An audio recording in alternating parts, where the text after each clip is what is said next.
Hello. Oh my God, Jesus. Hello, chat room. Thank you. I like this shirt too. You know, this shirt got wallowed out by my belly. Look at this. I haven't worn this since I was like, I haven't worn this since the documentary Fat Guy on a Scooter days. Remember the footage of me riding my scooter? I was like, I always hated that because I was like, God, you look like, you know, like fatter Mario characters when they have to ride motorcycles, they just kind of set the ball on top of the motorcycle in Mario Kart. That's what I look like. Yeah, I look like Kirby riding a little motorcycle. Yeah. And I'm not super fit now. I weigh less. I'm trying to get more fit. I'm working on that. And you know, like not being able to exercise, that helps. So like that's a step in the right direction. No problem. Oh, I turned everything on so we could warm up quickly. How cool is that guy, right? Like that guy, he did it. He did. Wow. From I don't know what mascara looks like. I still don't know. Providing a solution. Doesn't matter. You did it. I don't even know what. In a pressure situation, it's the guy you want. Oh my God! Yeah. Amazing. Now, if you told me something, emotional, can I help you? Did you see how calm he was in the moment? You and I were freaking out. I started crying with you. If you need a problem fixed, and actually me to take action, I can do that. Is also though, when you asked me the question, I did pass the test. I was like, immediately, I knew exactly. Immediately. Well, you know, I'm in a house full of women. Like I see lipstick on teeth. I see hair out of place. I see. But it also they get mad when you don't say it either. Yeah. I used to not even say it. The lipstick on the teeth thing, I used to like for strangers. Oh, you got like interview, like an interview. I'd have a woman here sitting and she had lipstick all over her teeth, and I just kind of write it out. And then I told my wife, I was like, yeah, this lady was in there, she had lipstick all over her teeth. And Andrew's like, you didn't say anything? I was like, I mean, you know, oh my God, you would have made her feel bad. I didn't want to make her feel bad. And Andrea's like, oh my God, you have to tell them. Yes. So now, if I talk to spinach in the teeth rule, you have to tell see, someone. I tell you that all the time. I tell you that all the time. Yeah, but if the person just keeps doing it over and over, you're like, well, obviously they like it or something. They're crazy. He did it. So just leave him alone. Okay, this is a good warm-up topic. No bullshit. And I can't say that on the show, but no bullshit. Yeah. He had spinach in his teeth for a full month every day. 31 days. What? 31 days of spinach. I just eat spinach salads every day before, and then I come back and then the same tooth. He's He's got a spinach tooth. He's got a tooth that is crooked enough, and it's like, I want that spinach. And teeth do love spinach. They do love spinach. They want to grab it. Well, you know, my dentist, like, I could get Invisalign, right? Because I have crooked bottom teeth. I did that. Don't tell people that. Why would you tell people that? No. Well, they see it. I don't have to tell them. You're the business side of the show. You can't tell people, I got crooked bottom teeth. No, they got crowded. I can say that because I look like the Mountain Dew man. And it's like, and it's not bad I'll enough. tickle your innards. That's their catchphrase. I didn't mean that sexually. That's it's not bad enough to be like, this guy's got some fucked up Bubba teeth. It's embarrassing. So it's not that bad because it's close. Okay, last part of the warm-up, because this is going to be a wacky one because I have so much nervous surgery energy. I still have my Bubba teeth from when I was a young teen boy. So we're talking like 15, 16, 17. And I kid you not, really, because I had all my adult teeth, those motherfuckers still fit perfectly in my mouth. With the original putty that came with the original Bubba teeth that you could only buy if you called the number on TV. Wow. That's how fucking old I am. Wow. I still have my original Bubba teeth. And my dad even paid extra to get the Bubba teeth that had the metal. It had a gold tooth. Oh my God. Because my dad loved a good joke. I would love to see that. I'll bring him in one day. Yeah, and I'll wear him. I'll wear him the whole show. But with the Invisalign, you have to put in some work and like put them in, take them out before you eat. Like it's a major. I did it for 2 years. It's a commitment, you know. Massive. My wife would have to take them out during other things, if you know what I mean. Yeah, well, it's just like you actually don't have to remove them. You don't actually. I'd like leave them in. It's smoother with the Invisalign. Yes, it is. She knows. I can't look at you now. Commit to that work over vanity. You know, I don't care about vanity as much. Well, you do though, because you've been brushing your hair with water every single day because you must be out of product or something. It's bothering you. Well, the hair is less noticeable, or like more. More noticeable than like my bottom teeth. I got you. Like I would have to like show you how bad they're. I'll show the camera. No, I don't want to show. Don't show because everybody. Melissa will freeze frame it. Yeah, and she put it on will. social We media. have this simple-minded whore of a video lady. Melissa, I've told you, Melissa. I paid her to Melissa, make the fun of me. simple-minded whore. Our video. You definitely did not mention that she was a simple-minded whore. I gave all of the he's just female messing helpers on our show. I don't call them employees; they're helpers. And Melissa's a simple-minded whore. Tracy, I changed her name. She's now Camel Toe Tracy. Oh my God! It's an homage to the old Conan O'Brien bit, Camel Toe Annie. Also, It's like one of the best bits of the 90s. All right, I'm going to look it up. Yeah, look up Camel Toe Annie. I don't know this. Yeah, they were just characters that didn't make the cut, the censors. They didn't pass the censor cut. And Camel Toe didn't pass the Well, censor? because the lady that comes out and dances has a special made costume that has a big camel toe. And so it wasn't allowed on air. It was not. Wow. Well, it We've was, come but a long way. they were pretending as if it had been pulled. Yeah. The 90s were a more innocent time. Fake outrage. It was the original fake outrage. Now you literally can do, I think, anything anywhere. She knows. Yeah, Colette knows. Yeah. You can do Without anything. catching any. All right, good ire. warm up. I got to hit one more extra button here. It's gonna be and then extra we're good. crazy, Colette, because Daniel's getting his hip replaced tomorrow, so his anxiety. I'm gonna pull it back. Pegged to I'm pulling it back. 1,000, I'm good. and then I have been stressed out because my family all got sick. So No. That's a lot when you're... Maybe we need a little therapy today. No. Okay, yeah. no. Let's do it. I like to suffer in silence. That is my favorite thing. I tell my family too. I just take it out on my family because they're there.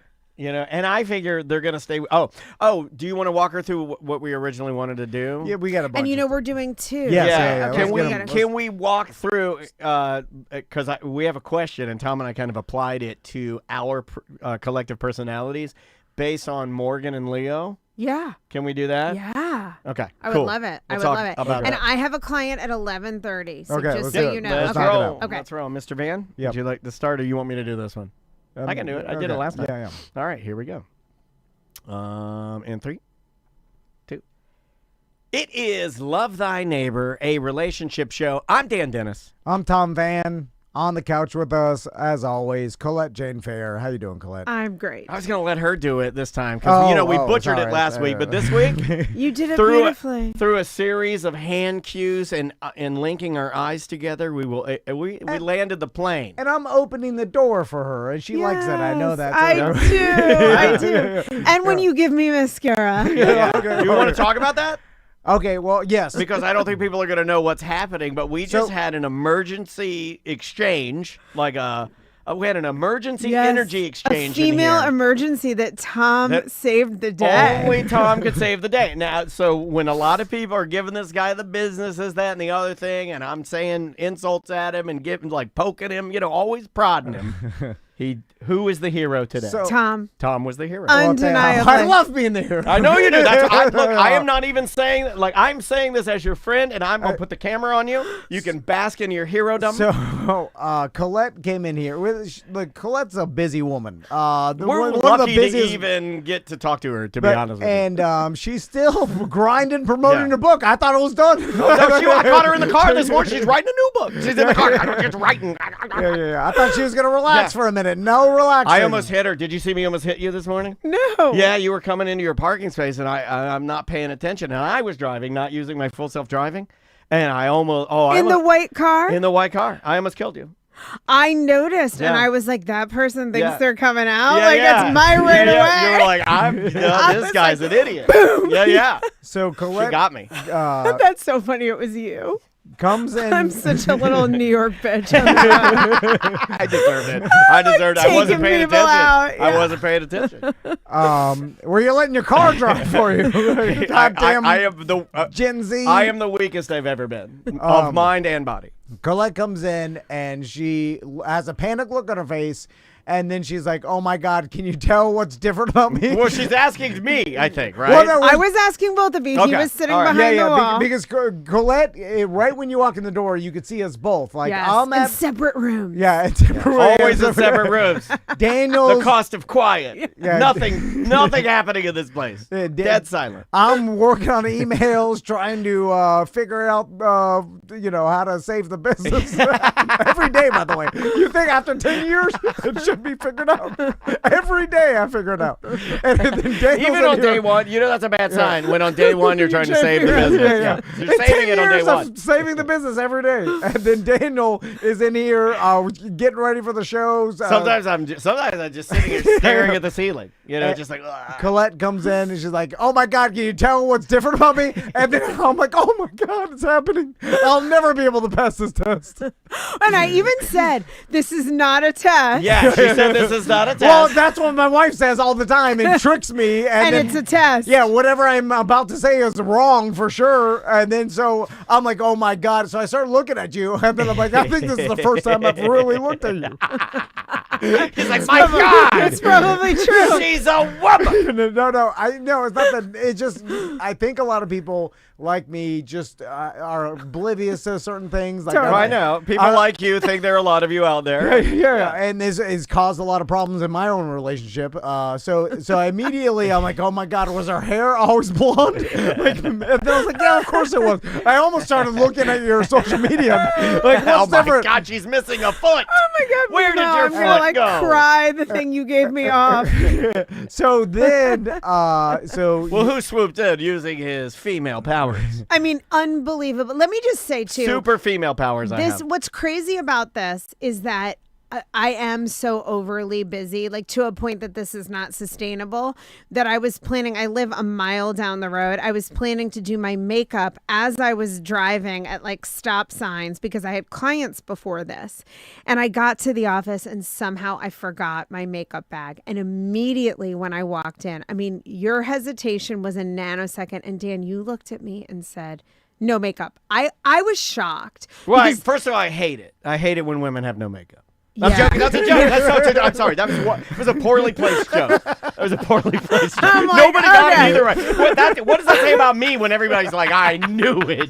Right? What does that say about me? I'm totally messing around. Wait, does he hate being No, asked? I'm messing around. in general. Okay, the chat room got it. They're laughing. Thank God. Well, because my husband always is like, I like you better without makeup, which has to be BS, right? No. I don't look good, and I still have. I'm joking. Oh, hey, look, Alan Jackson's I mean, here. it can't be. It can't be. I really and this is not a beat up on myself because I actually don't think I'm hard on myself at all or hard on my looks.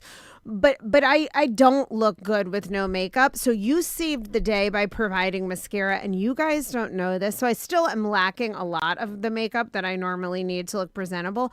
But mascara is a game changer, and anyone who is a woman knows, like, at least if you have mascara, you have, and I have lip gloss. So that is like a huge saver. Ladies weighing in, echoing exactly what you're saying. Exactly. I mean, I looked. Mascara is that top tier? Yes, I was embarrassed. We need to get some for the studio. A brand new one. We'll just keep it in the package. Just throw it in there, and then if anybody needs it, y'all open it up. I had mascara in my office, and it got old, which ladies will also relate to. Eventually, you have to throw it out, or you can get like pink eye, and I never replaced it. I will never again not have spare mascara in my office. But you did save me today. So at least my job, eyes. buddy. At least I have eyelashes. Good job, buddy. Colette's like, I need at least mascara or whatever. So then it dawned on me because now this is what in my lane is a problem that I can actually solve. Which I love. Yeah, right. He is a problem solver. It's not emotional. If someone's just like, hey, I'm sad today, and I'm like, oh my God. They just want to talk and have me listen. Yeah. No, I'm just like, Then you I don't send know. them next door. Like, I don't Exactly. This is When you want a water? That'll make you happy. I don't know. Yeah, you can't hold them. You're not going to hold them and listen to them. They're not going to let them cry on you. Yeah. No, But you I'll can. sit there, and if you talk, I'll zone out, and then if that makes you feel better, that's That makes it worse. So that makes then it I was worse like, because then people see you zone out and they're like, oh my God. But this is such an honest moment. That's exactly what you do if someone's upset. You just sit there and wait for it to be over and totally go to another compartment. And Nailed it. yourself. You nailed it. You're taking away a little bit of his hero, though. I'd appreciate it if you'd say let's say a little more I positive still side. got the mascara. I'm running through season win totals in my head right next year. Anyway, so then I'm like, my oh my. mascara is leaking. And you got this fast, dude. I applaud your this rapid fire solving ability. It's shocking. This was a Slumdog Millionaire type moment for me. Yeah, you where had to I was crawl through like, the doo-doo. So I was like, oh my God, I think because it flashed back to my wife one day forgetting for the 100th time makeup when we're going somewhere. Yeah. And It's she's- amazing you even heard her say this, right? Like, is that not shocking to you that somewhere in his subconscious he has stored the Yes. information that your wife's told you, so you can never say you didn't hear it. You are absorbing it. It's just you have to activate Wait, but it. this could be a whole nother level of thing. Did you get that makeup and put it in the car yourself? No. That would actually Why'd you be become the almost Kool-Aid like man? weird. Oh yeah. No, Colette. Okay, that would be even a little that weird. would be Yeah, insane. yeah. You know that's insane. Yes, that would be insane. so Okay. my But wife, I'm like, whoa, my mind is blown. There's only one tall tale teller on the show, and that's me. That's you. All right, so you just get on out of So here. my wife, at one point in time, who knows how long it's been in there? At one point It in time, looks new, dude. It looks brand new. She was like, "That's it. I'm putting a makeup kit in the center console of your truck." So then that way, if this ever happens again, I have an emergency makeup bag. Crystal saved the day, then actually. and then she packed up. She bought idea. totally new makeup. Yep. There's like 5 of them. I don't know what the hell. And then she put it in my truck, and then and that was it. I was like, I don't even remember when she did it.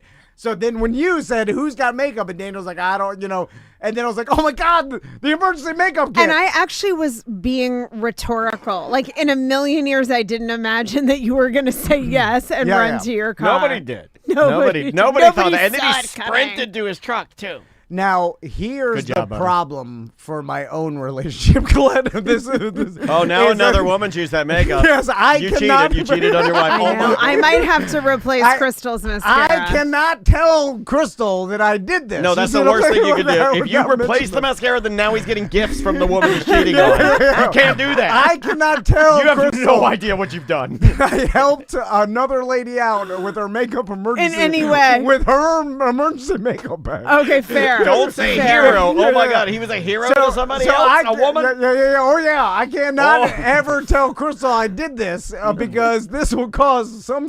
Now We she's can't not- even air this. We have to start over. We have to start the show over. This is going to bankrupt Now- our business now because the- these guys going to get a divorce. Before I, paint my wife as an insane person like I'm doing, but like she's not going to outwardly tell me. This is how much I know this lady after 20 plus years.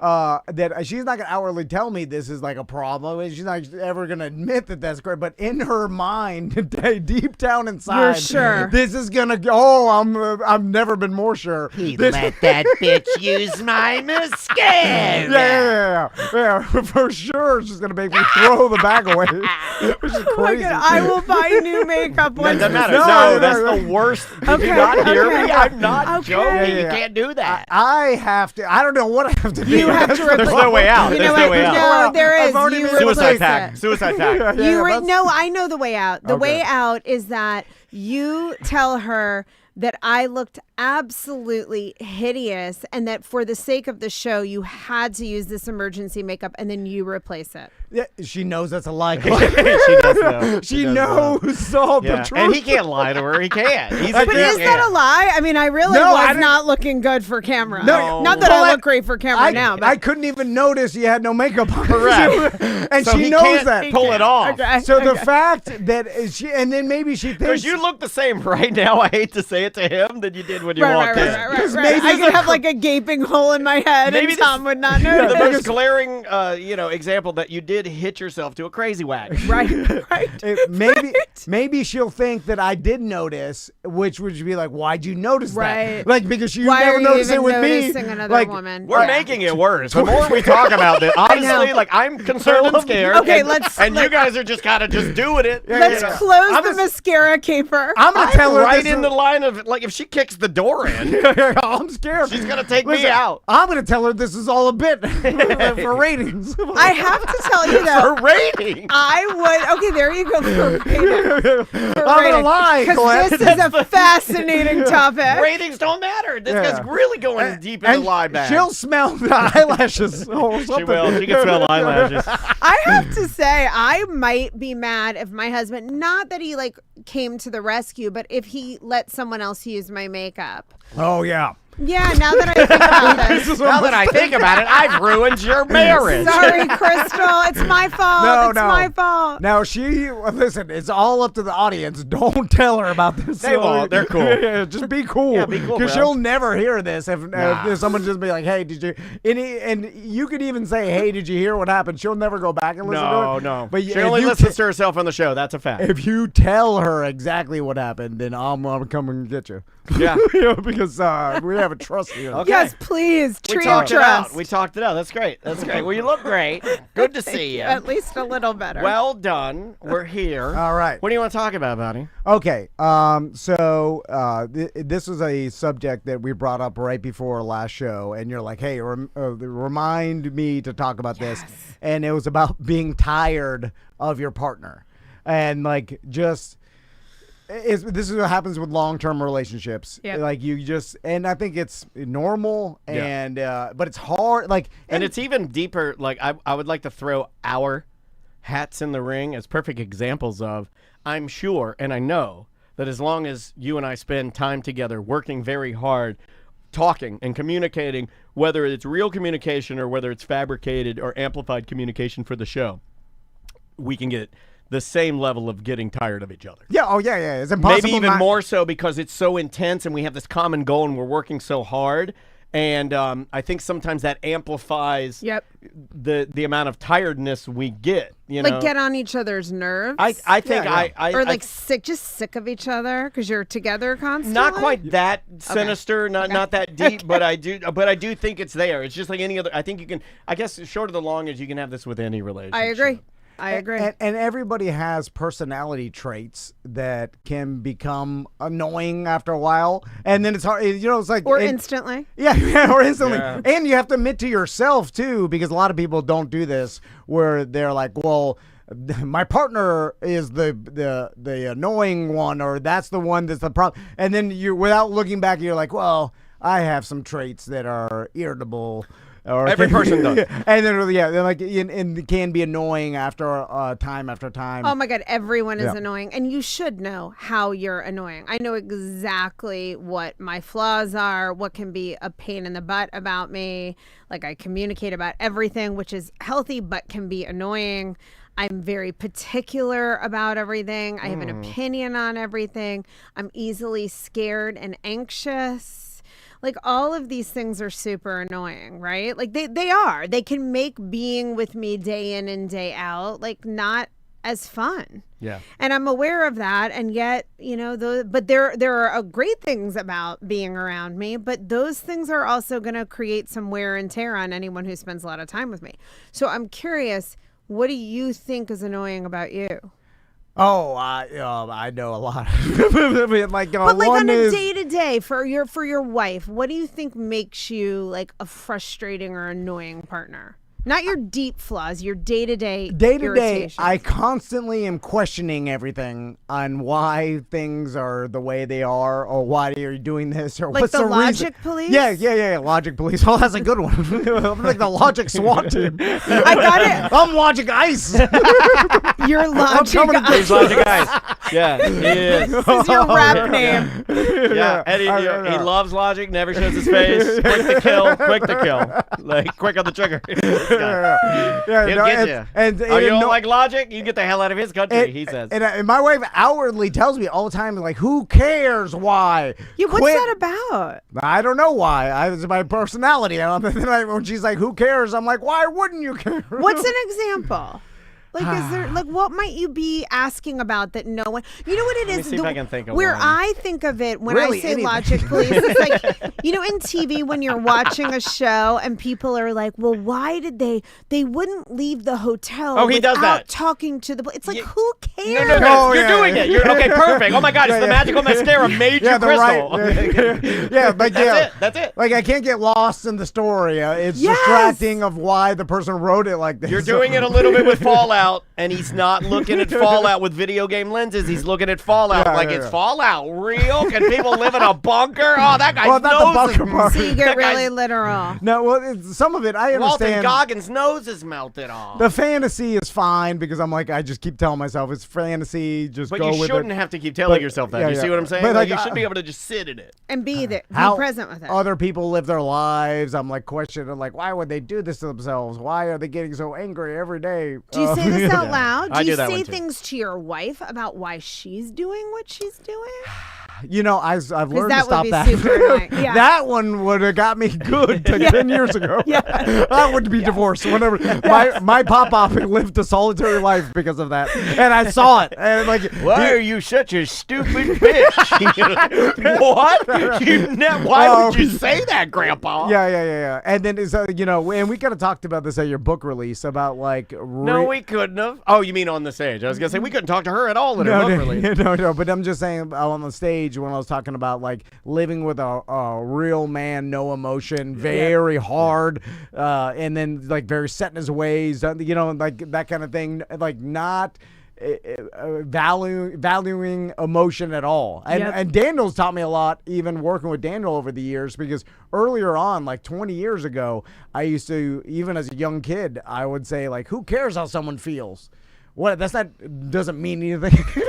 That's how That's really what you thought. That was raw because Tom. I was like, feelings don't mean anything. They don't There's no exist. point. It's Right? like, who cares if this makes you feel bad? It's not really make a difference of, I used to think Because that. what? Because it I don't doesn't. know. It's not accurate or it's not relevant. Like you would be more on the facts. And, Like intention only mattered to me Right. at all, and then Right. I would be hardcore about like, hey, the only thing that matters is intention. About right. what does it And matter? meanwhile, intention matters little in a way.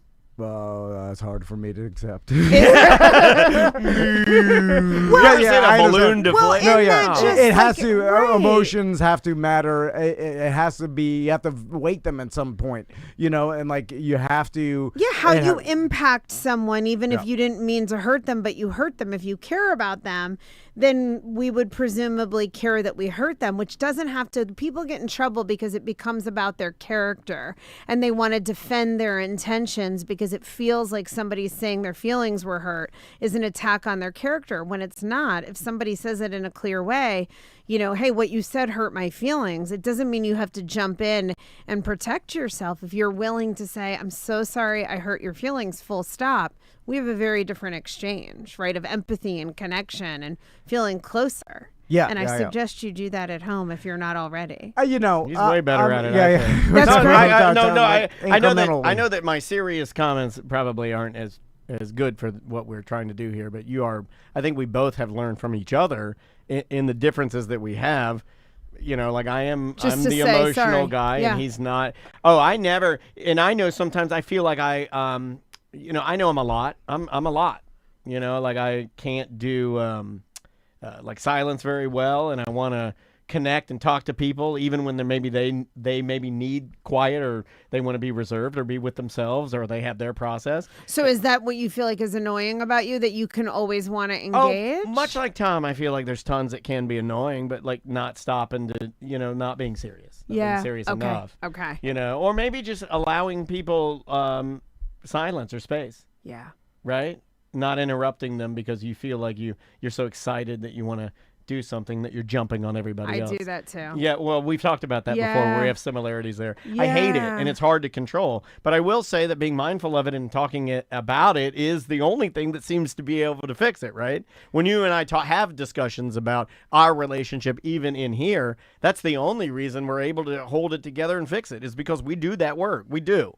I don't know if everybody else does that, but we very rarely come to blows because we talk a decent amount about That's repair. Yeah, Yeah, I and think we do repair it is naturally. the heart I think of we do it. relationships. Yeah. So, like, when you acknowledge the impact you have on someone and you make space for their feelings, that is the repair process. You know, I'm sorry I hurt you, or being willing to listen to feedback. I was thinking about this morning because I spend so much time talking to people about how they say things, which is very important, but equally important is listening. And part of this in adulthood is being able to take critical feedback about yourself and really consider how someone else experiences you. You filter it. You don't have to agree with everything, because the way people react to you is more about them than you, of course. But it is, if we're not so quick to jump in and get defensive, we can learn a lot and we can have such better relationships. I want to work on that myself. Being a therapist has made me much better at it, but I notice when I get critical feedback around something I feel vulnerable about, like an appearance on TV or my book, I can feel the urge to explain why. I mean, I don't get nasty about it. Like some people will get defensive in a really mean way, but I feel the urge to explain myself rather than just saying, like, let that part of me settle and take this in and see what I can learn and be curious. I'm That's exactly what we've all like got to that. do. Yeah, I'm exactly like that too. Because I feel like, I mean, I live things very passionately and I hold on to them. They almost achieve a level. Like this show, my connection with Tom, this is going to sound really emotional. This show, my connection with you as a friend and as a business partner is so important to me that it has almost reached a tangible level. It's almost, I'm getting like triggery. It's almost a ball of real, it's real to me. And when anything attacks it, I take it so personally. And it's very hard for me to disconnect. I'm very proud of it. I'm very proud of what you and I've created. So when anything gets, I mean anything, microscopic level, I feel the need instantly to defend it. Good or bad? That's attachment. You just described, like, Tom is an attachment I got tears in figure my for eyes you. talking about Yeah, that. no, it's making me feel it. You can say it. Tom's important. Do you want reverb? Do you want you. reverb? No. You can yell gay with reverb. But honestly, it's really real, right? He's important to you. This relationship's what important. we've created, I don't. It's so Yes. special to me, and it's so weird. It's such a weird thing to do. And I don't see many people doing it. And so yes, it's rare mineral to me. So I don't want it. You don't want anything I don't, to threaten it. But it can be a flaw, right? Because you want feedback and you want to take critiques and you want to be better. So you just described exactly why, so beautifully, exactly why couples struggle the most.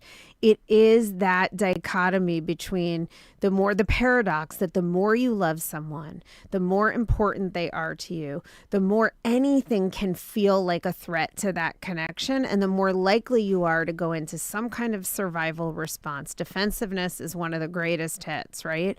That even someone's facial expression tightening or their eyebrow getting raised or a slight change in tone of voice when it's someone that really matters to you is enough to set off your inner alarm bells. And if we're not really self-aware and really connected to ourselves and able to pause and even override that amygdala hijack, right? Our survival brain comes online and we lose all ability to think. Linebacker, Ohio State. And then we're not taking in feedback and we're defensive. And then the other person, if you're defensive, immediately the other person feels like they get their protection up because it just shuts a conversation down. It's such a dead end, right? To be on the receiving end of defensiveness. But it's because someone matters to you so much that we're so quick to get defensive. That's the irony. And then we have to work on overriding it. So, Colette, it's so difficult for me to have these actual conversations. Doing it. Tom looks like a deer in the headlights. You're doing it, though. It's like and I feel like other people feel like me They out do. there, and it's where it's like they have to work so hard for any emotional part of life or to even We have give some people in the chat room saying exactly What are they saying? What are they validation. saying? Well, a lot of this, I mean, just to paraphrase, I don't That want it's uncomfortable. We keep things anonymous here, but Yeah. I'll paraphrase. Yeah, like that. Maybe the emotional, the sharing of emotions, not seeing a good representation of that throughout their life, Yes. or maybe that was. I'm paraphrasing, beaten out of them, not physically, but maybe it was, but like that's where I I know you don't have that. And right? then my son, and that's where I disagree. Where I don't think it's a how you are raised thing. I think some of it has to do with that. But it's like I don't think it has to be, right? I saw both my sons raised in the exact same way, and my oldest son Tommy is exactly like me. He was unemotional, very logical, very like confused by like why is this person acting like this? Or, like like, and then very like he's not a hugging person. My other son Max, very emotional, affectionate, wants hugs, passionate, like loses heart. Yeah, cries hard. I lose heart. Hard for him to watch movies where people die and the characters. That's me. Like, My dog Skip almost put me in the ground. He puts his emotion into so he has to not look at it. Like Tommy could watch it, blank faced. And then I learned one that son is a stone cold sociopath like Tom. Yeah, but it's not even a sociopath. I'm kidding. I'm kidding. But oh my God, please. No, I know. But I've been that. labeled that before. Like, oh, you're this is a sociopath thing. Psycho. And then I'm like, but I have empathy, and my other son has empathy. He feels very bad for people and like wants to help them and feels for people. Like, hey man, I feel bad for the situation, but also knows he can't control it. So like.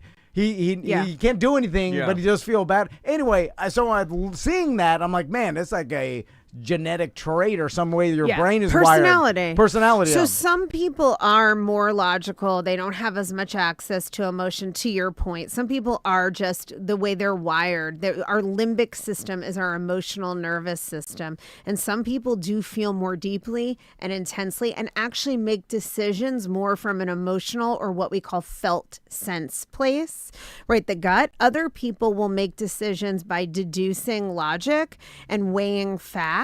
So there is something to this. And the way we're raised also contributes to it. If you're a super emotional person and you end up in an environment with adults who don't tolerate that or are emotionally or physically abusive, that can create a tremendous amount of trauma and having to learn to shut your feelings down just to survive your environment.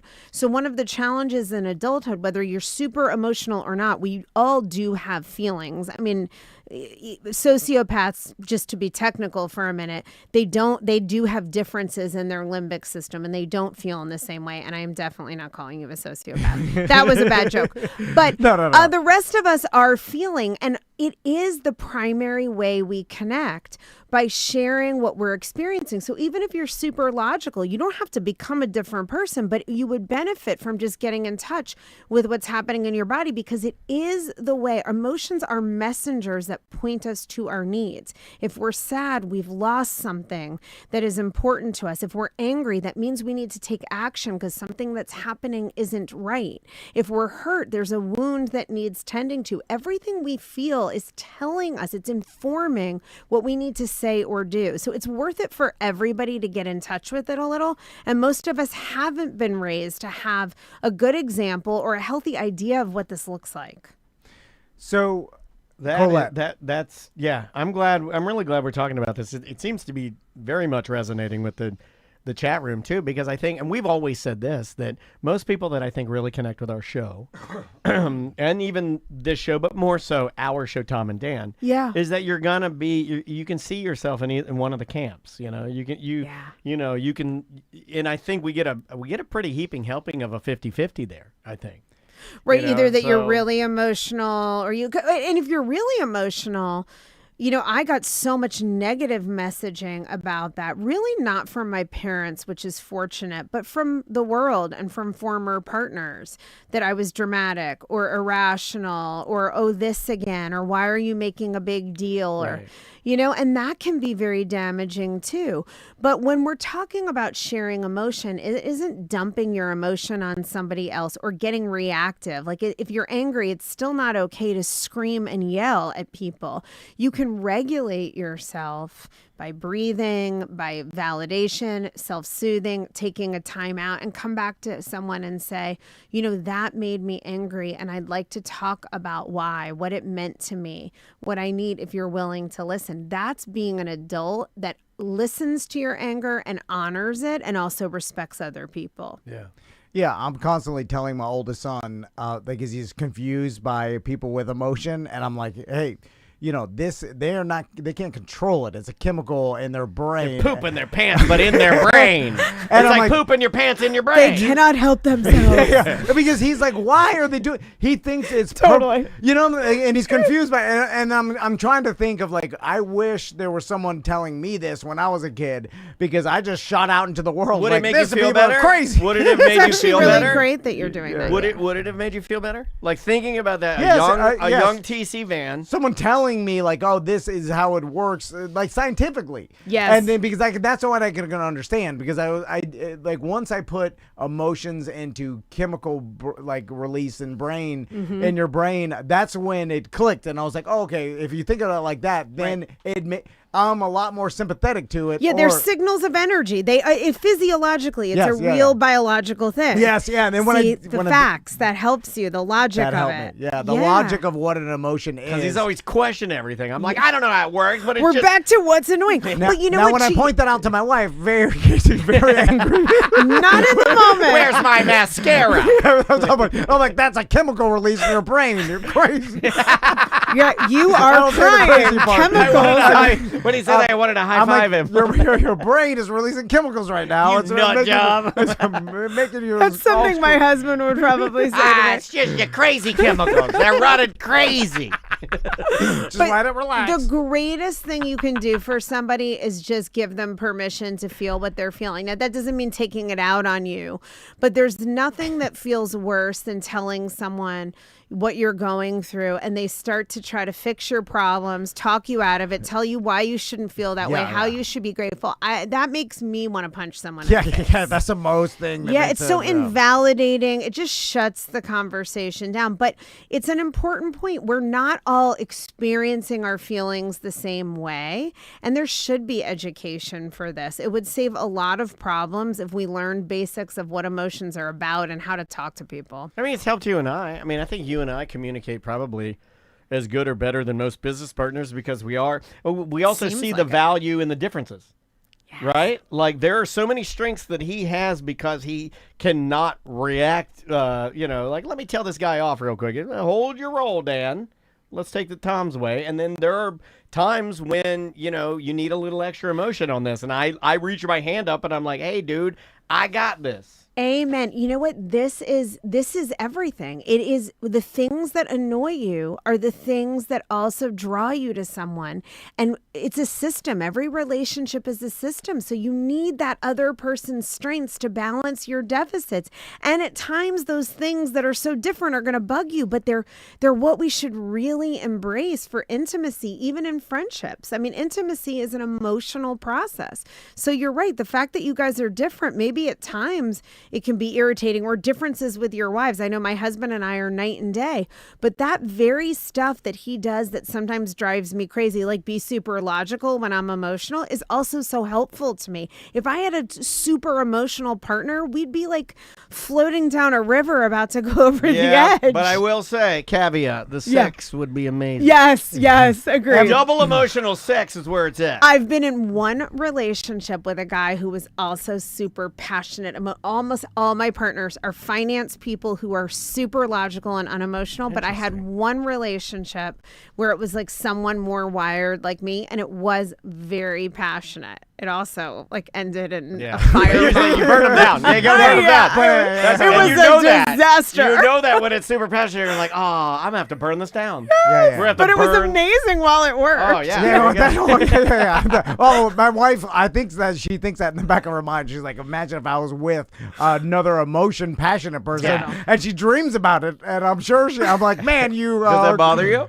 No, that doesn't. I'm like, but wait, do we know this is true? Does she say this? Like, I wish I had a partner. You're open. Be careful what you're open. Have you seen Hellraiser? We're not in therapy. It's like when you put the cube together in Hellraiser. Of course she does. Like my wife knows. I think. Imagine if I was married to a sex robot.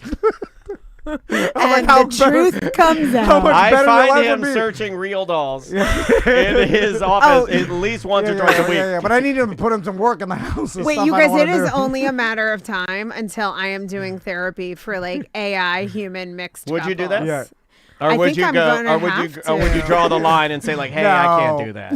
Like you need to go elsewhere. I'm not doing that. You'll be retired by then, Colette. I don't know. At the rate I'm going, I'm never gonna be. They're not good enough. They're not. I have the X on X.com. Whatever they changed the name of to Twitter. They have. I've done it with you. They have spicy robots that will talk you off. Really? Yeah, and I interact with them in my car while I'm driving. That's why I almost hit you this morning. I get a robot. I'm getting a robot talking me off. So Colette, okay, this we'll end with this, and then where are we going? Next episode, I've got a horrible advice for people that I want you to judge. I can't wait. Hey, but so we'll end with God, I forgot my point. The sex robot, the AI. She's gonna retire. Not gonna have to deal with robots versus humans. You lost it. Robots talking me. Oh, my yes, God. I got wanting an emotional I got it. partner. We got No, it no. back. We got it back. So the whole, you wanting something and you're like, what you want versus what's better for you. Yes. So I heard this thing, and I'm sure you heard it too, with the marriages that are predetermined. What are they called? Like arranged marriages. They actually statistically last longer than a normal marriage, or whatever you call a normal marriage. People choosing their partner, right? And so they said the psychology behind that is what you think you want is not what is really good for you. And your brain sometimes leads you the wrong direction. It can, and sure. and not for everybody, but it's to the point where they have this weird stat where these arranged marriages are actually working out better than the regular marriage. So what do you think about that? Well, I actually think that the arranged marriages work out more because the culture in which arranged marriages exist, it's not really okay to end them. If someone's allowed So it's not to tell really you, true statistics. I don't know that That's it called the really reflects scimitar the rule. psychology, but I do think you have a very valid point that what is good for us isn't always what we gravitate to, and what we gravitate to is very unconscious. It's informed by we are going to seek somebody who's a little different from us to balance the system, and we're also going to replicate our family of origin stuff, even to some degree unconsciously. They say in therapy that you marry your unfinished business. So if somebody didn't listen to you or made you feel not good enough as a child, you'll marry someone who replicates that same wound in an attempt to heal it. Now I'm going very deep, but most of this is outside of our awareness. You might not think your wife is just like your mother or father, but there's usually a similar struggle being played out. So, and how being I don't like my mama like that. no, but it makes It's sense. not like Oedipal. No, but it makes sense. Stab my eyes out with my mom's pins from her hair. And Isn't so that what he did? with your Didn't he dig his eyes out? I would never do that. By the way, if I slept with my mother, I'm not going to tell anybody, but I'm not digging my eyes out. That's crazy. That's crazy. I know it's horrible. And when am I sleeping with her? Like, oh yeah, I guess it'd be like she'd be old. I'm like, Also, maybe I would dig my eyes out. that With her doesn't, hairpins, right? I took her hairpins like, that doesn't erase the memory. I am it makes it worse. You gotta end your visual. brain. Right, exactly. Poking your eyes out really doesn't help you. If Stab your anything, brain. depending on what you do, cut your tongue off. But, sorry, that was too far. But in your own experience, Colette, as a relationship therapist, have you seen that play out more often than not, where someone is with their partner because of some sort of trauma as a child and they're replicating that? I've seen people do it with like trying to constantly fix a problem. Yes. Like their brain is wired like, I need to fix a problem, and they find partners that have problems until it's healed. and then they constantly they run through these partners like, man, you are making horrible decisions of who to partner with. Yeah. And then you're like, man, this person can't control it, or they're drawn towards a problem. It's largely unconscious. So I'll give you an example. This is how it most commonly shows up. Usually people aren't so aware of it. And I want to say too, I think this is misunderstood. We also don't see everything. Like therapists will blame people like, oh, you were unconsciously drawn to this person because they're dysfunctional because you still don't love yourself. I mean, I'm making like a very simplistic example. And that's not always the case. It takes a long time to see what someone's about. And a lot of people show up really well that first year or two in a relationship, and you just don't always know what's at play. But a great example would be, we'll pick a better version of what we have, thinking we're improving it and getting out of the problem. But because we only know our environment, we're still replicating the condition. For example, you grow up in an alcoholic household. Let's just say one of your parents, let's say your father's an alcoholic and is also like violent and yells and screams. You end up marrying someone who has a drinking problem, but they're not violent and they're a high functioning alcoholic. They hold down a job and you think, oh, see, this is like so much better than what I had. You don't even think the person's an alcoholic, right? But to the rest of the world, somebody else might date that partner who drinks excessively and isn't emotionally available. And early on, when they stumble upon that drinking problem, they might say, I'm out. I don't want a partner who drinks excessively. That's a good example. You know, yeah. and I see this all the time, and it shows up with everything. Anger, right? You end up with a partner who has an anger problem. Someone in your family maybe had an anger problem. Maybe you don't realize they have an anger problem till later, but somehow there was a little flag that was so subtle that you like didn't gatekeep because that seemed normal to you. Now, can you retrain your brain not to like that? Because that's a problem with it. Sometimes you're Yeah. like, hey, this is what I like, and it's who Yeah. I am. And That's then a it's like, great question, And then yeah. you're like, oh, God, that you're cursed. That's a Yeah, lot of the yeah. work of therapy Okay. is helping people that the more you heal within yourself, the more you feel good, the more you're self-aware, the more likely you are to be able to evaluate somebody and their suitability for you, not just based on chemistry, but also compatibility. And is this good for me? And do I, just to use this example, at 50 years old, do I want a partner who drinks every day and isn't emotionally connected? Right? You can rewire what you look for and look at it a little bit differently, but it takes work. Were you foreshadowing that Tom will be single at 50 and an alcoholic? Because it was almost like you were like doing some That's what- Nostradamus. No, that's just like in sports. That's handicapping. Okay, that's a good handicap. I'd bet on that. All right. Let's, one of us at least. We'll see you next week, but you can get The Cost of Quiet, Colette's book, Yeah. anywhere books are found. Easy on Amazon. I'm very much enjoying the audio version. That Colette reads herself. Very top tier, high quality recording of it. It's not.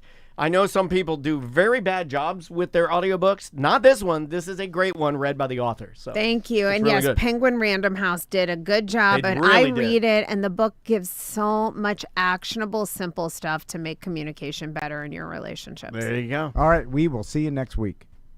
Do we have enough time? Because don't you have an 11? Well, we can knock I have out an 40. 11:30. I mean, I Let's- can be out as long as let's I'm out knock of out here, even at 35. 11:29. Yeah. Let me dump this really fast. Because we have a couple other topics we can do. Let's 30, do it. Let's bang it out. And then if anything, we'll add a little intro to it, and then Perfect. Yeah. All right, Perfect, give me perfect. 2 minutes to dump this, and then we'll go as fast as we can. Sorry about Can I have that. 2 minutes to pee? You do. I'll hold my pee. I will hurt my body. I've always been able to do that. It's bad. Even as a little kid. What? I'll hold my pee all day. Oh my God. Just really? hold it all God, day. I cannot do that. He can't either. But we know that about each other. And I'm like a especially as camel. I get older, it's harder and harder for me. I'm amazed Different for that you can ladies. do that. Yes, Different for definitely, ladies, definitely. which is completely unfair. We got so many little.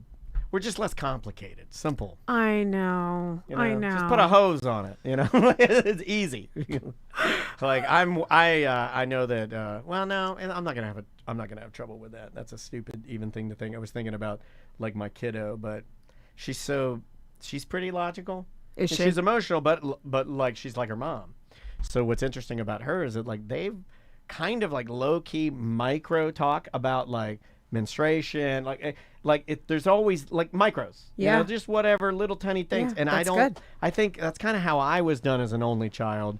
It's like you pick up enough by the time you get there to have the talk. It's like a torrent. It's Yeah. like, no, I already have all the I pieces. already know. I Yeah. stole all the pieces. I need this a little bit to put it together. I think I got it. And I think Did you that's- get like a sex talk Never. from your parents? No, I was trying to think about that.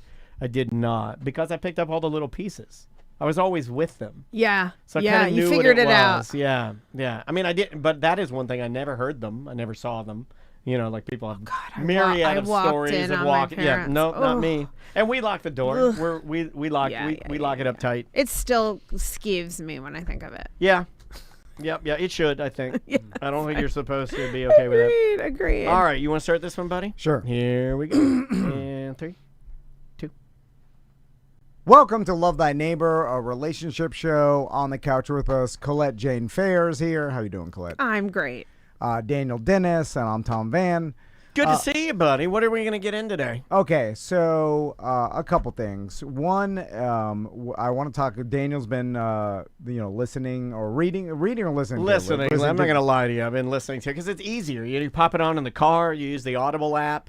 So easy. Yep. You just press play. Sounds great. The Cost of Quiet, Yep. Colette's book, and you had a question about two characters in Colette's book. We're not giving anything away, but No. Well, maybe you can help me with this. And I want to talk. Okay, first question I would have. There's a. I believe it is in chapter 1 even. Yeah. You meet these two characters, Morgan and Leo. Yes. And you can tell me if I get this wrong. No, I can't wait to And hear. I want you guys to read this in the book. And I think actually Audible may give you chapter 1 or part of it. Yeah. So you can actually familiarize yourselves with Without these. even- yeah, Yeah, but yeah. but buy the book. It's super easy. And leave a review.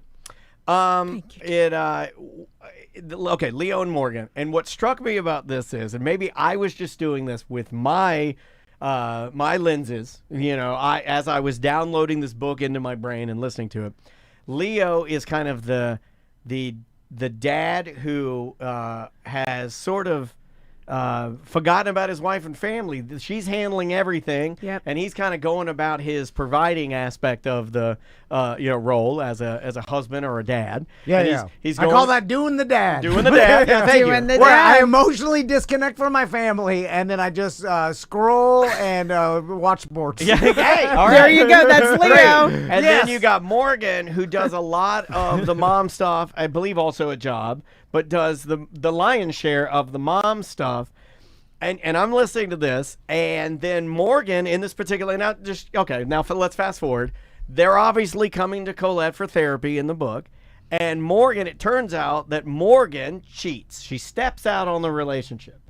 And I don't know where I picked this up. I do think there are a lot of people like me, but this is the question I would like to pose to you. Because last Love Thy Neighbor, we talked about the differences in like an emotional Dan versus a relatively unemotional Tom, right?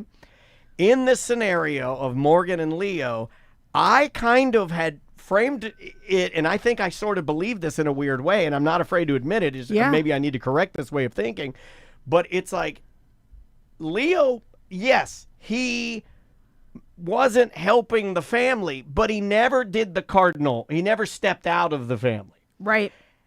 And I think maybe I'm wrong on thinking this way because it's hard for me to say because I've never expressed this but I think that I'm wrong on that. I think that not helping in the relationship, not helping with the kids, not doing your dad duties, your husband duties, not communicating, and then just working your job, maybe you could make an argument that is worse for the family than her stepping out of the marriage and just having one night stand.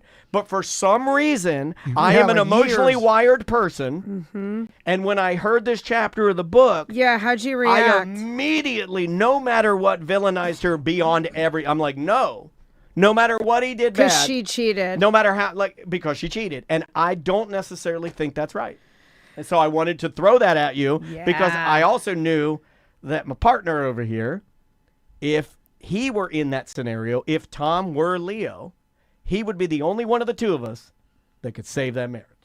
Wow. At least right now. I'll throw that out there. At least right now. Yeah. I do think with work, you can change and you can be a better person Yep. and change different things. I honestly believe in that. But I'm so emotional, a much more emotional person that when I heard this chapter of the book, totally triggered by it. I'm like, oh yeah, she's terrible. Right. No matter what, she's terrible. And I think that's wrong. Well, and I think think that's people are wrong. quick to villainize Yes. women. It's a very interesting issue. So in this case, Morgan, she did work and have a great career, but she stopped working and she's at home with the kids. And they agreed on that. And you're right. He's been doing the dad thing and providing like the traditional way that he knew how, but he hasn't been emotionally engaged. And in fairness, she hasn't really been communicating as clearly as she could. But unbeknownst to them, they were getting really disconnected. And she ends up reconnecting with an old boyfriend online. She doesn't set out to have an affair, but she ends up having an affair, an emotional, and then it turns physical. Right. And then they come went to therapy and she's very much she's the problem. She messed up, right? She's ruined this marriage, and are we going to save it? And later in the book, you're going to find out what happens with them, because I circle back to them in a future chapter. Beautiful, beautiful. But it does bring up the issue of, is it, first of all, everybody thinks that, especially men, if a woman cheats, which I see more in my office now than even the men. Really? Yeah. It didn't used to be, but I think that's more typical for what I see in couples therapy. That's all I'm saying. And interesting, because you have been doing this a very long time, so it's interesting to see that you are seeing a pattern or a trend. Well, and I think also men were the ones cheating more back in the day because men had the opportunity. Access. Yeah, and this is a very broad brushstroke, but women tend, not always, there's lots of different reasons people step outside their relationships, and this is misunderstood. Even sometimes people cheat who really love their partner and are attracted to them and are having sex. It does happen. But it tends to be for women that women have affairs, if you will, because of emotional reasons. Whereas that's not the case always for men. And in this case, Morgan, her emotional needs were not being met in the relationship. Now, does that excuse cheating? No, but it's an interesting issue. I like that I had to face it but that's why I applaud the chapter, because it did make me think, well, is your and I like this because I know you're like this. You're always questioning things, T. So in this case, I was like, is this... Is it her fault? I don't think you're, and I thought, I was like, at first I villainize her, and then I'm like, I don't know. No, slow down. And when you're villainizing her, what are you thinking? Like, she's a horrible person, she's a bad wife. Are you thinking he should divorce her? Yeah, because I in any of these scenarios, you're putting more weight, and I've always thought of the opposite would be for me and Crystal. Like, if I always joked around back in the day where I was like, if I go to the Asian massage parlor and get a happy ending. This is a great example. Like, that's not cheating. And my That's wife. not cheating. Oh, now you've done it. Oh, my God. Last week you gave her mascara. This week you're breaking her heart. I'm like, this lady is genie. Some sort of slave, I think. I don't know. Anyway, now he's. Oh, my God. He used the S word. Going downhill. The S word for servant. No. I'm just saying this is a transaction here. This lady don't like me at all. Trans.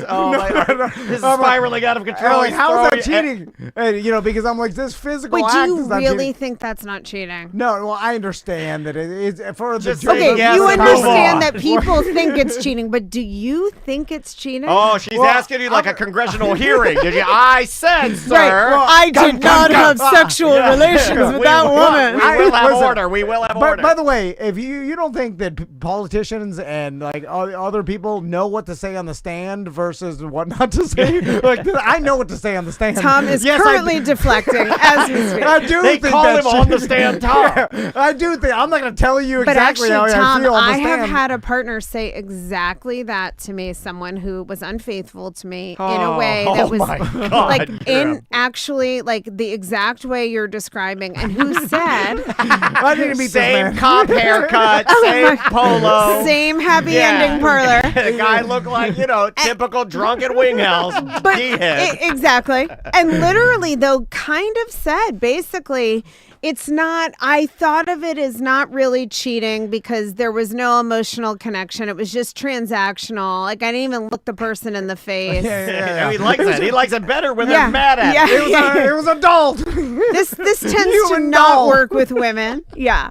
But there is, but actually it brings up an interesting question Human that doll. I've thought about a lot and that I've been asked a lot by friends and in the work I do, that if there's no emotional connection, if someone cheats on you and there's no, obviously you're still being like physically doing things that cross a line, but is that better? Is it better somehow if you're cheating in a transactional way than if you're cheating in an emotional way?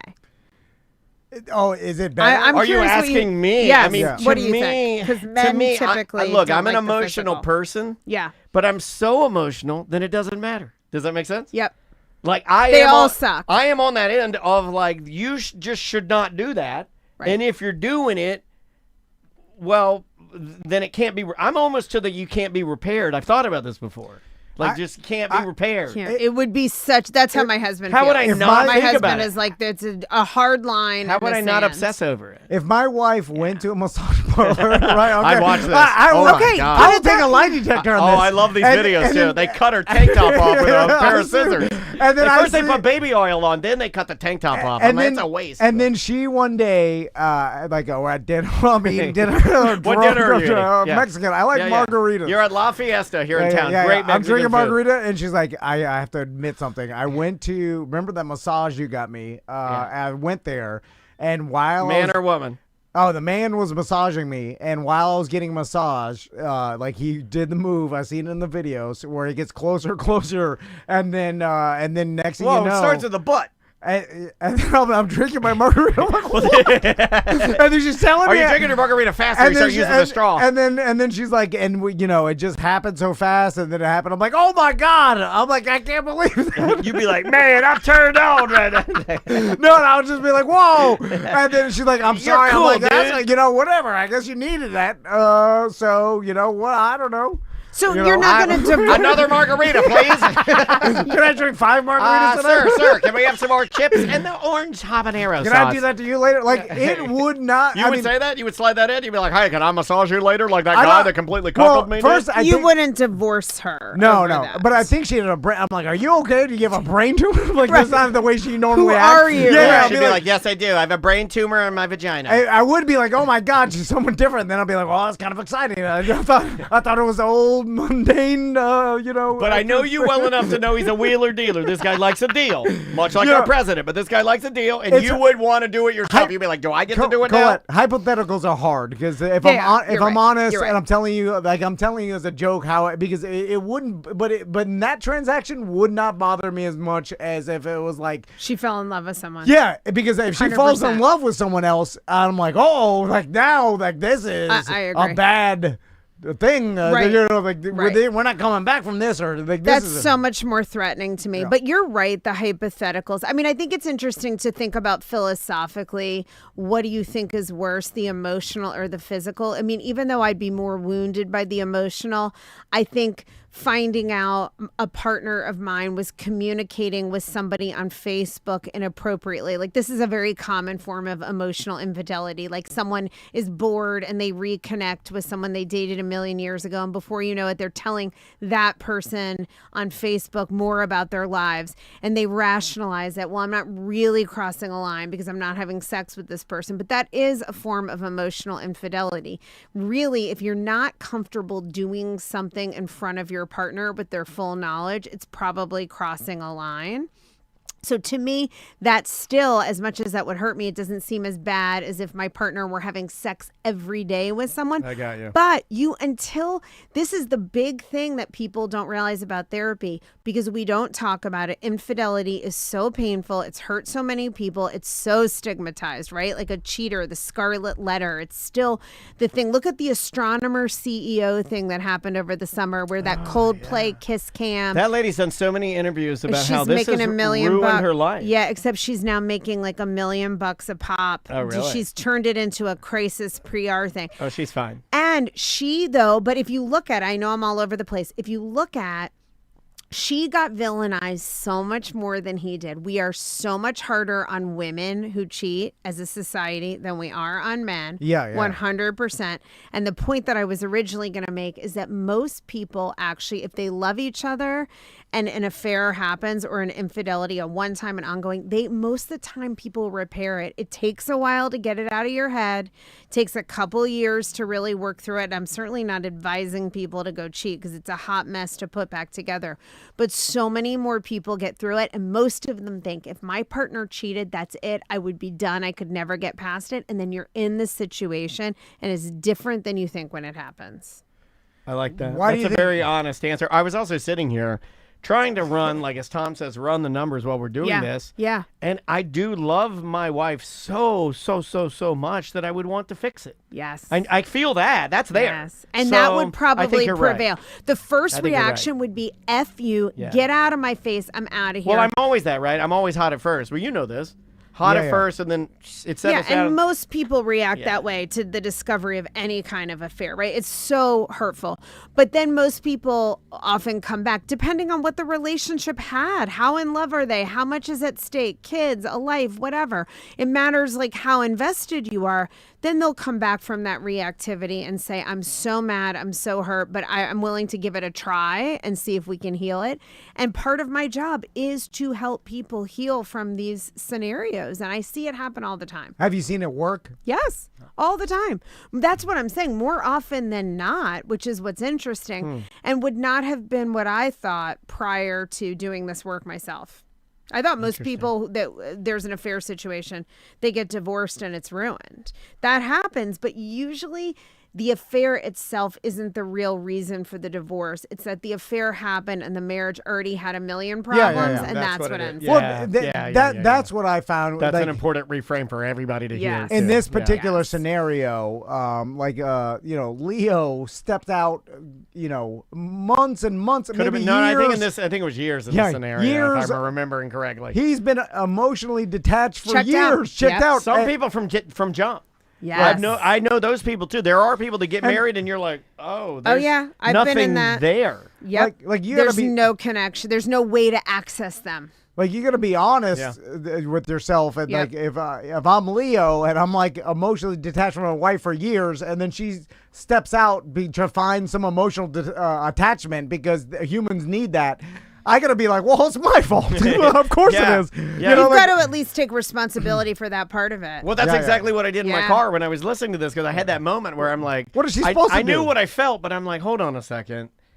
This guy, I mean, but you don't think about that. Or maybe you are that guy. Maybe you're Now- sitting there thinking about it. Maybe your wife hasn't cheated on you, but you do know you're emotionally not attached to your wife. Now, and I'm sure Yeah. there's It's a good lesson to learn. There's Yes. an opposite of that where it's like the guy, because guys are driven more sexually just by evolution, I think, right? Like, and then the guy that steps out on his wife because now it's probably his fault they're not having sex too, and then it's like a snake eating its own tail at one point. It's like both of you are toxic to each other. If I'm horny, I will eat my own tail. I'll tell you right now. But you'll justify Gotta do it. the guy will justify stepping out, and be like, "Oh, my wife hasn't Right. given me sex in a long time," Right. and then like I had sex with this person, and then but it's her fault for not giving me sex. I'm like, oh, hold on, buddy. That's never gonna fly.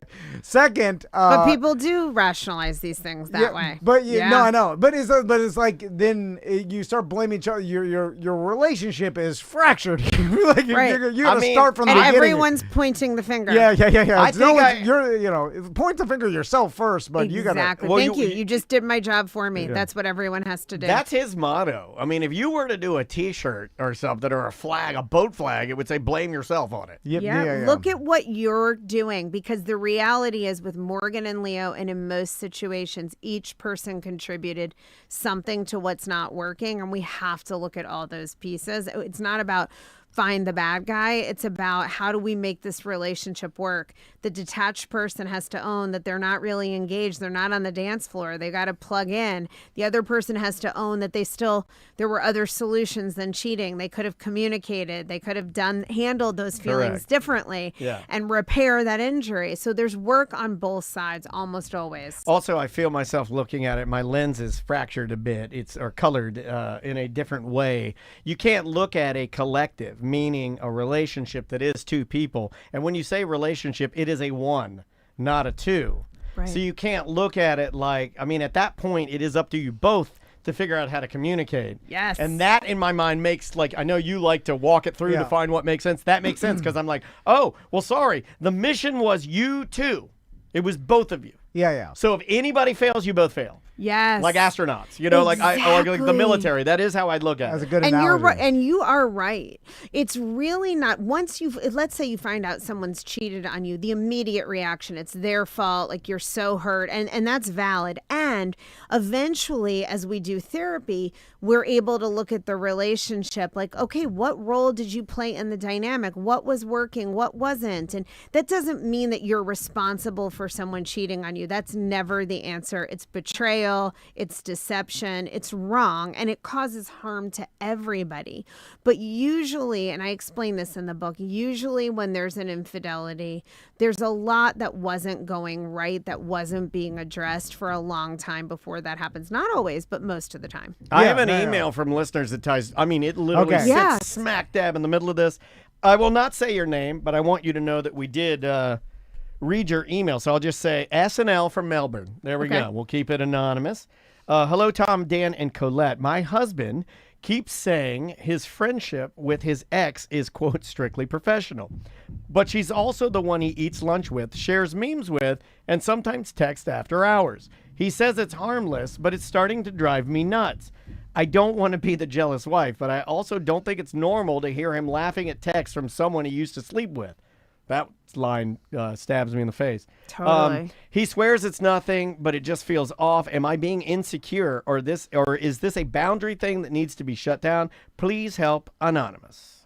Okay, so I love this for so many reasons. I think this is such a common scenario, and you can hear the person doubting. I'm just going to say her, right? Because It is a her. Right, It is a her. right. Yeah. She said that. Okay, so she's kind of doubting herself. She doesn't want to be the jealous wife. She doesn't want to be difficult, but she's also, what I'm inferring here, it bothers her. It upsets her, and it's valid.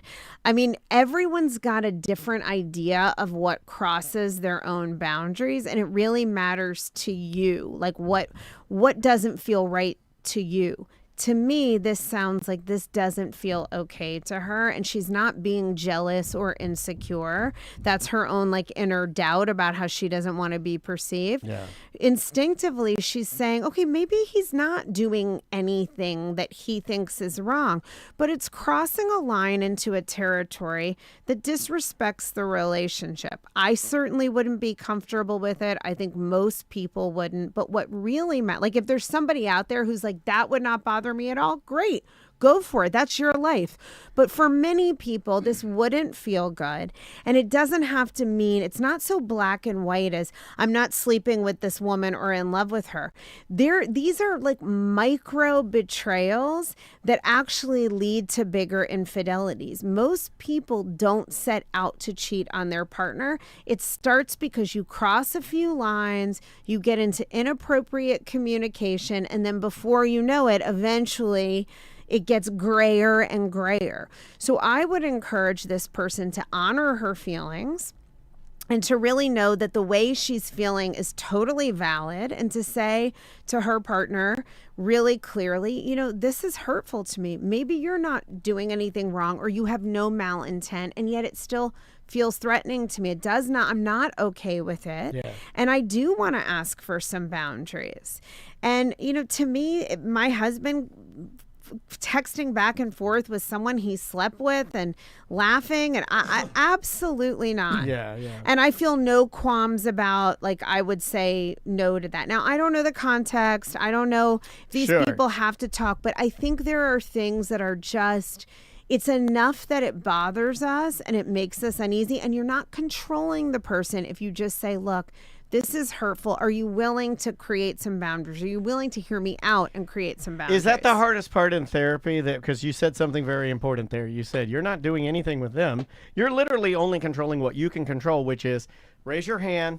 And say it. You have the floor. This bothers me. I don't like this. And this is how I feel about it. And But this let's is my walk through request. that. That's the Right. fear, right? Is that you will say something because you are controlling the one thing you control, which is you can tell that boundary to that person. Right. But the next step is what everyone fears, right? Yeah. So here's what I've learned. This could fall apart. This could lead to a argument. Yeah, that's the whole reason I wrote the book. That is what everyone fears, but we have to do it anyway. That is emotional maturity. That is our adult responsibility, because otherwise you're not going to ever get your needs met. If this woman stays in doubt in her head of maybe I sound insecure, maybe I shouldn't need this, she's never going to get her needs met. She doesn't guarantee to get her needs met if she says it, but we know she has the best chance possible, and that is our job.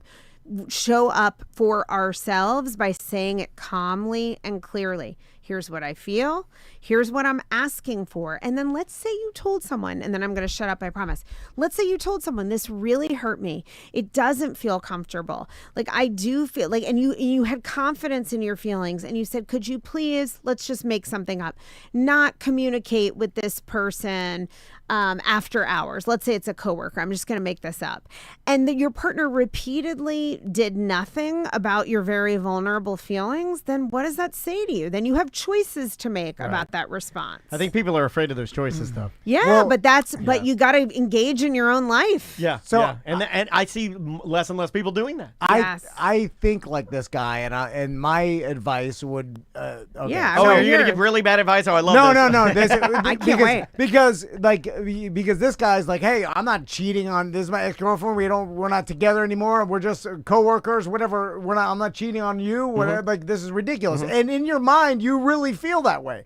But she is uncomfortable with it. Yes, and and that should matter. And that should matter. Even sometimes reality doesn't matter. And I'm telling that to all the guys that think like me, who are like, wait a minute, this is ridiculous that you feel this is irrational.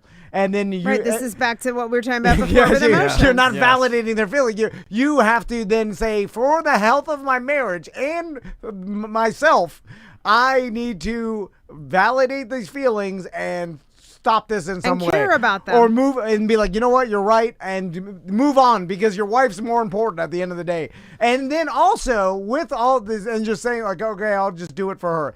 Also tell yourself, if my ex-girlfriend decided to hammer mouth me in my truck one day out of nowhere, I'm going to let it happen. And admit to yourself that... Didn't see that coming. No, I'm just saying Yeah, because... there's always a because you're there's thinking- always a caveat there for the hammer mouth of the truck. Because you're like, I'm not cheating, I'll never cheat. And then tell yourself, like, oh, Yeah. in certain Yeah. crazy situations that Yeah. probably will never happen, but like this is better. It's the old... It's a quick test. If you never go out, then you'll never cheat. You know Right. what I'm saying? Like, don't I put mean- yourself in a situation that could I live. Thank you have for saying friends- that. That's really important. You know, I have friends that live by that motto. Like, Well, I they're have right. male friends that live by.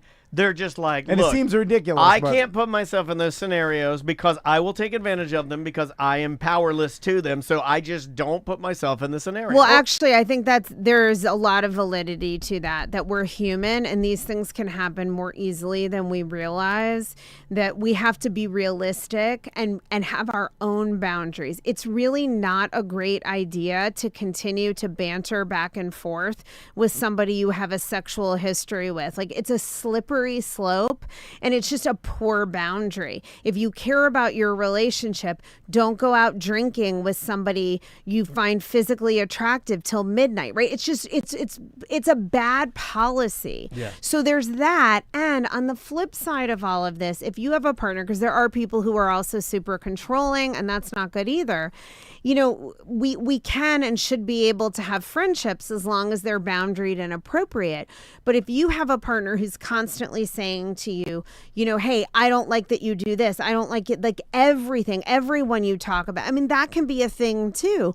Then you can listen to their feelings, but you may also, this is a two-way street, come back and say, look, I care about your feelings and I feel like I would never be able to speak to a member of the opposite sex again if I adhere to all of these rules. Yeah, So yeah. this is a two-way street. Yeah, But the yeah, point yeah. is, express how something is making you feel. Don't be afraid or feel afraid and do it anyway, because it is human to feel afraid. But the reaction in reality is less awful usually than what we anticipate, and we owe it to ourselves to say it. Yeah, and so like, and a lot of times like some irrational fear is still a fear. I've said this with Daniel. Like, speaking of like, we talk about it a lot. Well, it's interesting, right? Like, you know, the Daniel's difference in us, and we'll talk it out. Daniel's irrational fear of flying. Yeah. Like, I've always dismissed it. But like, what are you talking about? Like, mathematically, it's never gonna happen. You're gonna crash. But that is a wrong response because like his fear is real. He's like, his fear of getting cancer is real. You know, like hypochondria. It's the same fear as I have towards something that actually is happening or something. Like, and that's even dismissing it. It's a little, but it's fine. It's fine. I know what I you're saying. I know what he means. No, but I know what he means. He's like, it feels as real in his weak mind as it does in my strong mind when real things are happening and I'm solving them like I did with Colette's mascara last week. Because I'm a problem solver, not a weak. I'm awesome. Well, that's what you heard.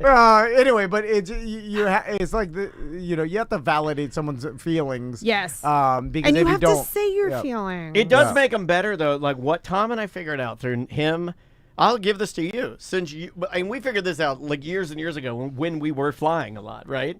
I think you figured out that if you just acknowledged it, it almost made me better because I'm like, yep, I got it. And then we were like off to do business. There's, I don't know what that is. I wouldn't try to fight it. I would just be like, it's almost like me allowing him, like, I know some people are like, he's coming around again. Shut him off. He's coming around again. Shut him. No. I allow the people that I value to be themselves. Yes. Because that's why I like them. Yeah. That's why I love them. That's why they're my guys. Why would I shut that down? I agree. And I think we have figured that out. Yeah, you do have to really let people. I mean, if you're going to be close to someone, there's got to be some acceptance and permission. Every self-help book, including anything like I'm sure it's in yours too. I haven't gotten there yet, but everybody says give your friends the space to be themselves. Yeah.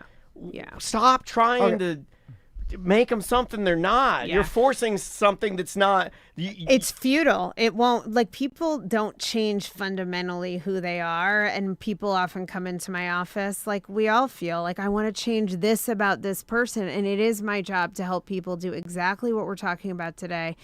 Look at yourself instead. You may have some legitimate grievances and then express them, share your feelings, make your request, but you've got to work on you and how you show up. And we all struggle to communicate in these relationships because of how much is at stake. Work on that and then decide, right? When you're really communicating clearly, hey, this bothers me. This is what it makes me feel. This is what I'm asking. If your needs are never getting met and you're being super clear, then maybe that isn't a relationship you want to stay in, or maybe it's something you can accept. But then you have information to make choices. Right. And if you're not communicating clearly, you never really know what the relationship can and cannot be. So, Colette, I have a horrible piece of advice. I teased this last show.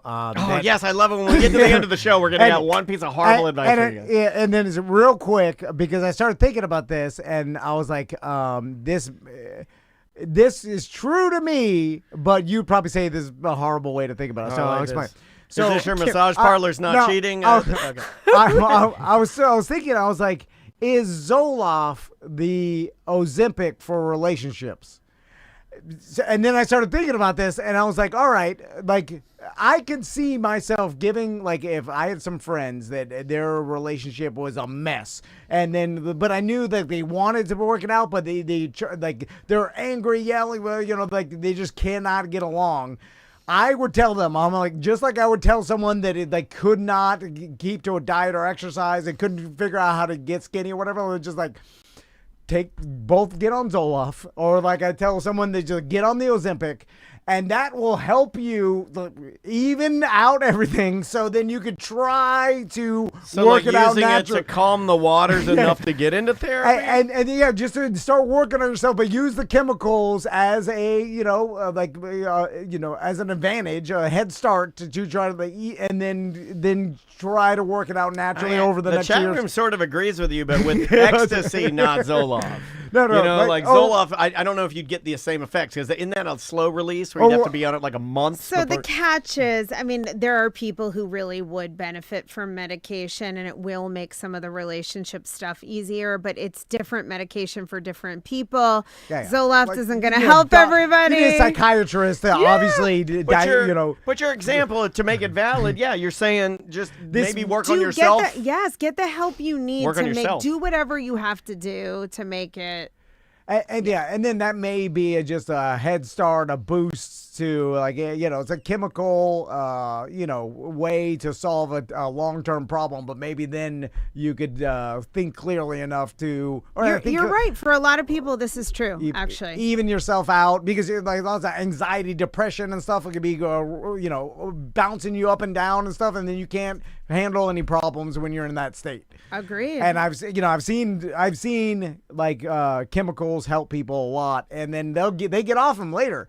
It's just during a hard time. I did it with my brother died. I have a very good friend that did it. And then I got on some, citalopram that basically, I mean, you thought it was a robot. Now I was a real robot. He can get so much done. Oh my God, productivity through the roof. But my anxiety was like I couldn't get my head straight, and then I got on it for I think a year and a half or something, and then I ended up getting off it when I was ready, and then it was like that helped me through. But it he would have been stopped difficult cold. without it. He didn't like wean himself off of it, and he had a psychotic nude breakdown in the middle of Lake Bon over here.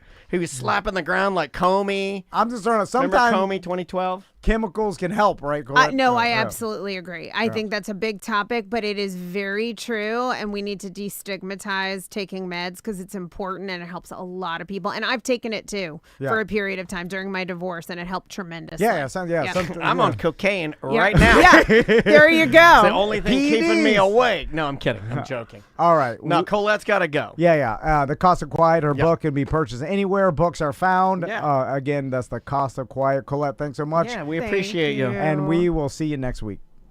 Got it. We did it. We Yay! We got you out right at 11:30. Thank you for doing that. Client texting me Go right for it. now. Yep. Thanks for working with No, me. thank you. Thank you. No I'm problem. going to North Carolina next week. Oh, well, have fun. We'll be on text, so we'll text each other. Okay, and then I'll see you the week after. Yep. Yes, Perfect. ma'am. Thanks. See ya. See ya.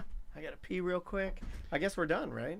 Yeah, we'll just record a quick intro, like a 9-minute intro, whatever, next week for the beginning of this. But 35 is fine. Yeah, that'll be easy. Cool. Then we'll just get ready for, and we could probably start the Friday free show around like 12:15. Or Ross is gonna get here around 12. So Beautiful. we'll just get our thoughts together. We'll get. Do you guys? I never ask you guys this, but I will today. Do you guys have anything you want us to talk about? Anything that you would? That's hard to ask for. It is. When we do so much goddamn talking. I think we've covered so much. Yeah, we do. I try to think of weird shit, but sometimes that's hard. But if you guys have anything, show at TomandDan.com for emails. My voicemail folder is gone. It's dead. And I was going through this morning. I think I only have like 3 voicemails. So if you want to leave a voicemail, that would be great. Charles said he sent me an email. I like what Charles does, which I wish more people would do this. They email me, and then he jumps into chat to tell me he emailed me. Oh, yeah. And if more people would do that, I would know who's emailing me. Email me